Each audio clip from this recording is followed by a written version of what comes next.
According to the research, the things that give us the biggest benefits are the things that require the most effort. We have students of all ages. All of them seem to have the same problem. I remember one student that came and said, I hate English. I'm like, oh my goodness, what do I do now? No, who uses that grammar form or who uses that word? I wouldn't be a teacher without knowing past tenses, but I can be a very good CEO of a company. And then I was watching my favorite series. I also heard it there. So it actually exists. You have to sit down and say, hey, it's been a month and learning a language is a marathon, not a sprint. Homework comes, all this routine, they struggle. This is what causes people not to learn.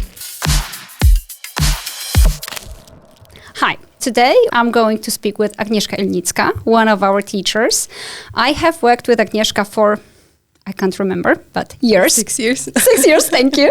And Agnieszka is a psychologist to be. She's very interested in how to teach people, the psychology of teaching, learning strategies, and a lot of different psychological issues. We're going to start by letting Agnieszka say a few words about herself. So Agnieszka, would you like to add anything to this introduction? No, the introduction was perfect. I would just like to say that I started studying psychology because I feel like in our line of work, this is super important because we can be the best teachers and the best professors and we can say what we want. But at the end of the day, we need to tailor the content to the abilities of our students. We need to work with motivation. We need to learn with the cognitive abilities of our students. And this is something that was lacking during university when it comes to linguistics. And this is why I decided to adjust the needs of the students. And you're doing this perfectly because Agnieszka is one of a few teachers in our school that either are studying psychology or have already graduated. And we've noticed that knowledge of psychology is very helpful in teaching, right? One of those moments when it's especially important and crucial is New Year's, when we have lots of new students coming in. So Agnieszka, why do you think people decide to study a language at the beginning of a year and treat it as a New Year's resolution? Well, New Year's resolution is New Year's in general. Is this time that we start something new and we want to feel like we start new with a fresh start. So then we want to introduce something new to our routine because we start thinking about what happened not in the best way during the last year. And we also want to improve. So this is why it's a very good time to start because we have those two parts. We have the reflection on what didn't work last year and we have this motivation to start working this year. And this way, a lot of people start in the new year, and even though some research says that people don't stick to their New Year's resolutions, many people do, and this is just a new chapter of their life, so that depends. All right, and would you share any stories of students who have started and actually have been successful and what it actually depended on? Well, when it comes to students that started in the new year, not really, but when it comes to students that started during the new school year, yes, because as you've mentioned, we have a lot of students coming in January, but we also have a lot of students coming in September because, you know, this bell in your head goes like, ding, ding, it's time to study. So I think that we have a lot of students with this kind of motivation and they stick to what they decided to do.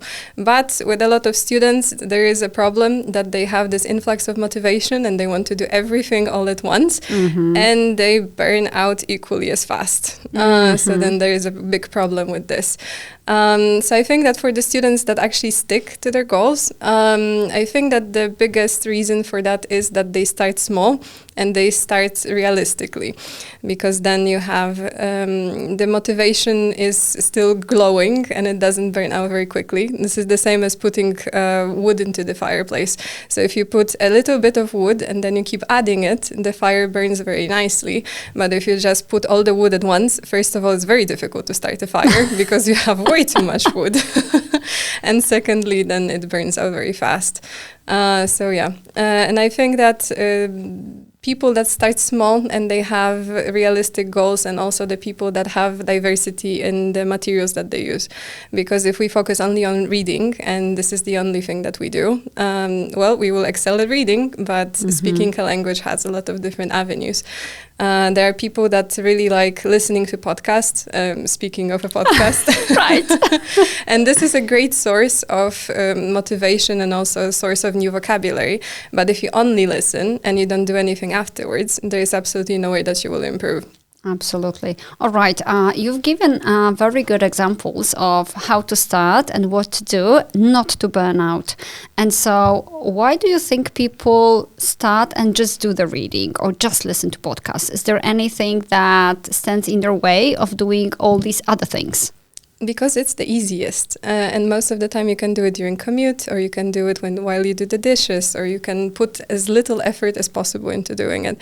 And then, well, of course, this is great because this is using the time that we have during the day that we wouldn't have used for anything else otherwise. But actually, according to the research, the things that give us the biggest benefits are the things that require the most effort. So, for example, if you just read the text, well, great, you retain the information, you see the words, but if you don't do anything with this vocabulary later, meaning like you don't put it in a flashcard app, or if you don't try to write a sentence with it later, or if you don't try to say it out loud so that you practice your muscles while speaking, research says that there will be 25% chance that you actually remember the word if you don't do all of those things. Exactly. So to maximize our chances of actually learning this, I think that we should just focus on the things that require a lot of effort, even though it requires a lot of effort. So what would you say about people who come to school, September, January, doesn't matter, about their awareness and knowledge of how to learn a language?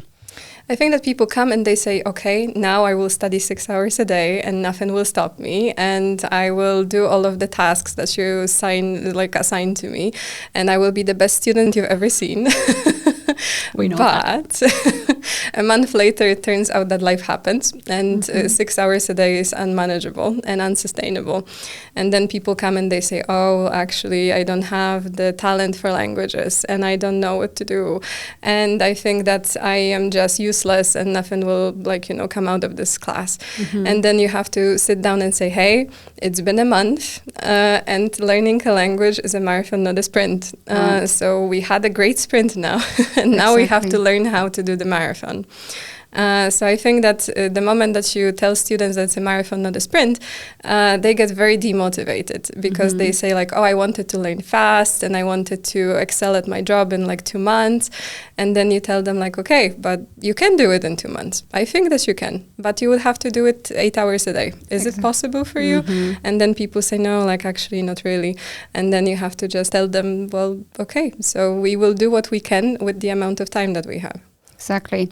All right. So do you think that the reason people have these unrealistic expectations is that they have not had a chance to learn another foreign language and they just haven't been exposed to this type of situation? Because we all know that English is present in Polish schools. Now, kids aged 3 have to start learning. And as we both know, we have students of all ages at our school, and all of them need English, and all of them seem to have the same problem with the lack of understanding of what they need to do in order to actually master this language, right? So how does it work? Why do they not know? The problem is that nobody teaches you how to learn. People teach you the grammar rules, and they teach you to do the vocabulary, and they teach you to do many other things that you can produce easily most of the time. But there is not enough time to check your writing work, to check, 23-page papers would take so much time that teachers just don't have the power or the resources to do so. Same with speaking. If I have 20 students in a classroom, if every one of them says one sentence during a class, this is a success. Right. So in this kind of environment, it's really difficult to learn anything. And then with all the knowledge that you learn, all the grammar rules, all the vocabulary in class, you come home and you have zero idea what to do. Because do I make flashcards? Do I study, do I cover part of the page and then I try to come up with from memory from what I learned? But even if, I feel like this is learning without context. So this is I am in the middle of the mountains and I don't know how I got there. So, for example, without trying to create sentences and without trying to put these words in context, even if you know all of the dictionary and all the grammar rules, you won't be able to say a sentence. And this is something that I think in public schools where there is no space for this because it would take too much time. But also this is what causes people not to learn. All right. So what happens when you get a new student? 2, 3, 4 weeks in, you can see it's not the 6 hours a day that they promised.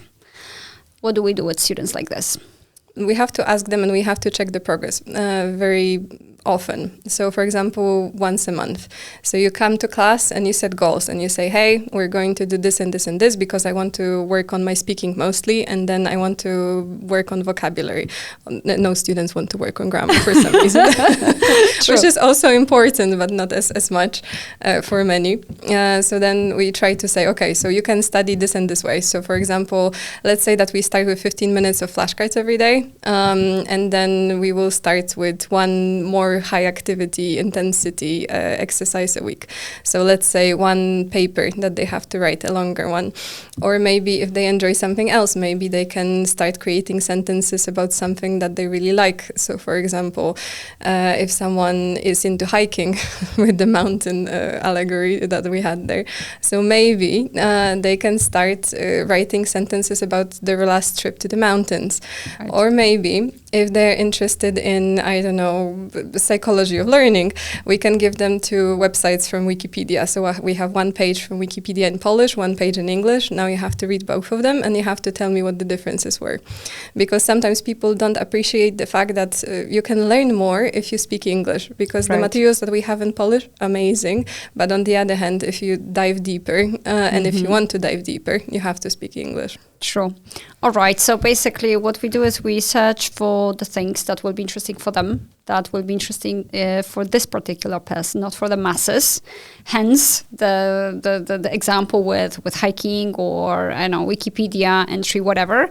And what do we do to maintain it? What happens 6 months in after the student has tried different things and they may seem to be a bit bored? Well, if the student is bored, the only thing that we have left is to change things up. So sometimes, I don't know, the interests change. We change as people because we develop constantly.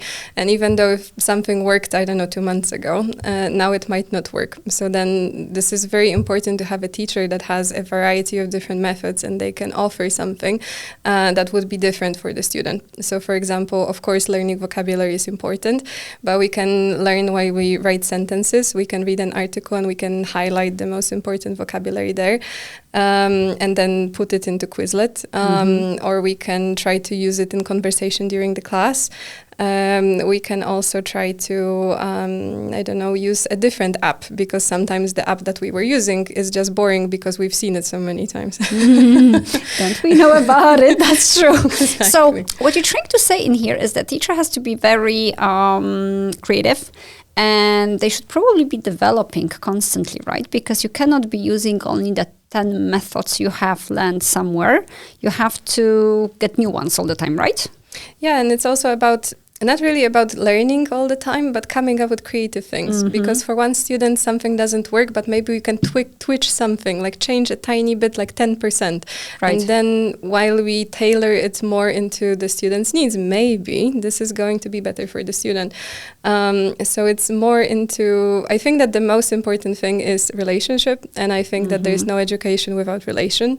So I have to have a good relationship with the student so that the student can come to me and say, hey, this hasn't been working. Can we do something else? Because the worst situation is I tell the student do this and then they don't do it and they don't tell me. Exactly. Because if they tell me, I have some area that I can improve on. Sure, absolutely. Yeah, I think openness and basically, relations, that's what matters most.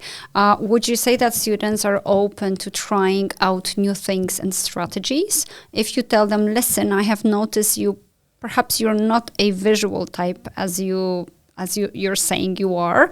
Perhaps we could try something auditory. Are they open to trying new things? That depends on the student. There are students that can't do the same exercise in 2 classes in a row because they get bored, completely bored.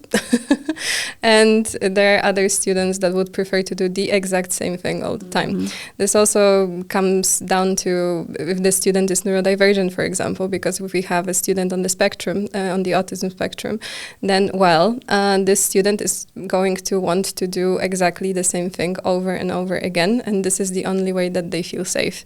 Right. But on the other hand, if we have an ADHD student, then this student doing two things, two classes in a row is going to be bored. True. And then the more bored they are, the less they retain. So this makes zero sense. Okay, so what you're saying is that everything comes down to relations, the student themselves, and basically open communication, right? Because you need to tell them what they need to do, and they need to tell you if something doesn't work. Are students open to talk about any problems they face and experience while learning? Again, that depends. There are students that are very open to talk about anything that happens in their life, and this is great because first of all, they learn vocabulary that is important to them in their personal context. And there are students that are very open to talk about, I tried this and that didn't work. But of course, we also have students that don't want to admit that they made a mistake, or they don't want to admit that they don't understand something. They're afraid of asking questions. And this is again a role of a teacher to notice that probably during this class, there should be at least 3 questions asked. Because I see that the student doesn't really understand. And this is slowly teaching them that it's okay to ask a question if you don't understand. And also teaching them curiosity, because they might be willing to just read the text, skim through it, and then not retain all the information. But we have to show them, hey, there is a new word. Maybe you could pay attention to it. That's a very good idea, actually. All right, and so when you meet that student, they are very eager. After a while, they may have a bit of a problem with motivation, but you sort of fix it because you try new things and all that.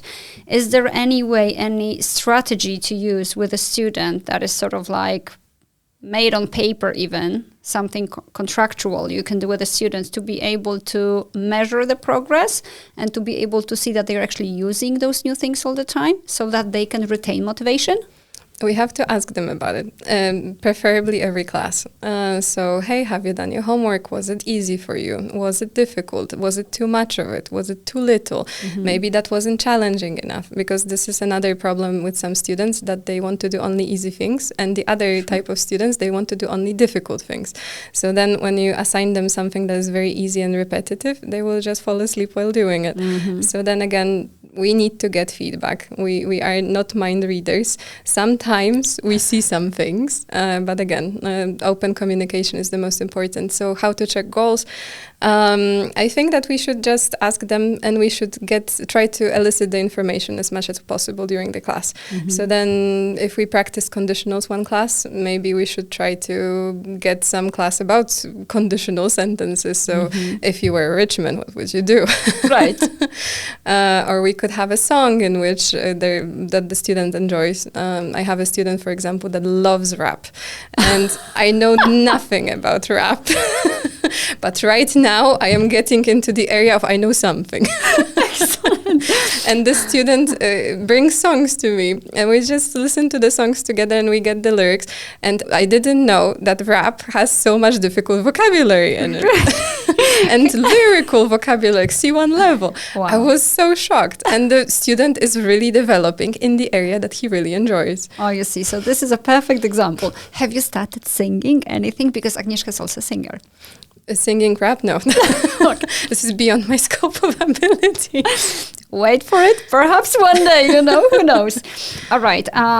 Do you believe that a person who says, I want to learn a foreign language, really wants it? Or are you able to tell right from the start whether that motivation is and will be strong? How to make sure, still we're going to go back to motivation because it's very important, and people keep saying at the beginning especially that they are very motivated, but then once homework comes, repetition comes, all this routine, they struggle. They start to struggle quite a lot, right? So how to make sure this doesn't happen?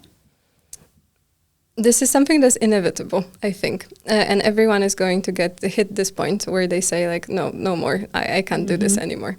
And we have to be ready for it. For some people, it will happen 2 years down the line. For some people, it will happen a month after they started. For some people, it will happen by the end of their journey.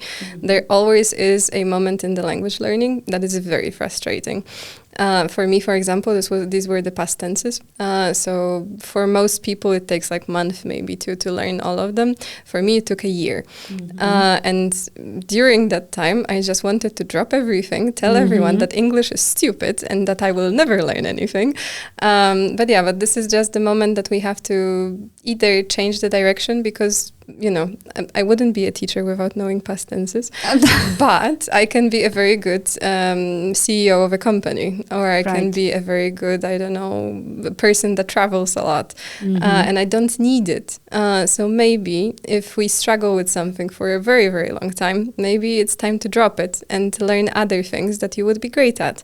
So this is another example where the teacher is very important because the teacher can tell you no, stop, it's fine. We can learn something else. Very good point. And yes, I can definitely relate to what you said.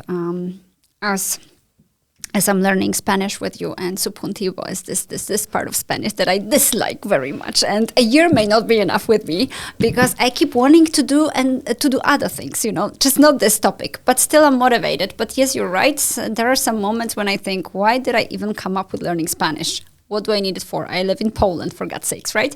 But for me, for instance, it's the fact that I actually have fun during these lessons, and I have fun learning new vocabulary, which is something that I just love to do.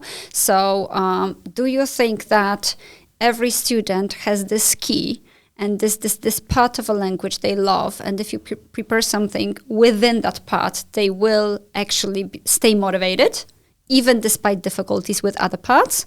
I wouldn't say that every student. I think that some students come and they come from schools where they learn to hate English because of many different reasons. And then again, a role of a teacher in this context would be to find this one thing that could be enjoyable, or to show a different part of learning. So for example, I remember one student that came and said, I hate English. I'm like, oh my goodness, what do I do now? And then we tried, one way, we tried another way.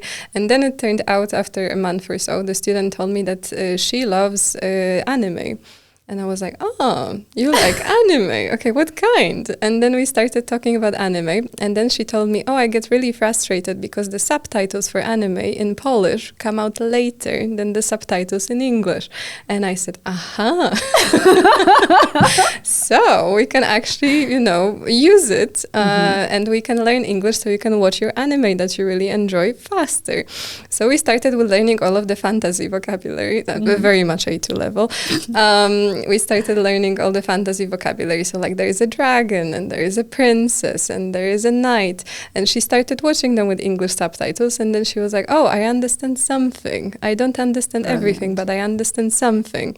And then we started building on that. So then, okay, so what do they do? The dragon is fighting, or the flames coming out of his mouth. And then this way we started getting to be one. Right. Using fantasy vocabulary and learning some other things in the meantime.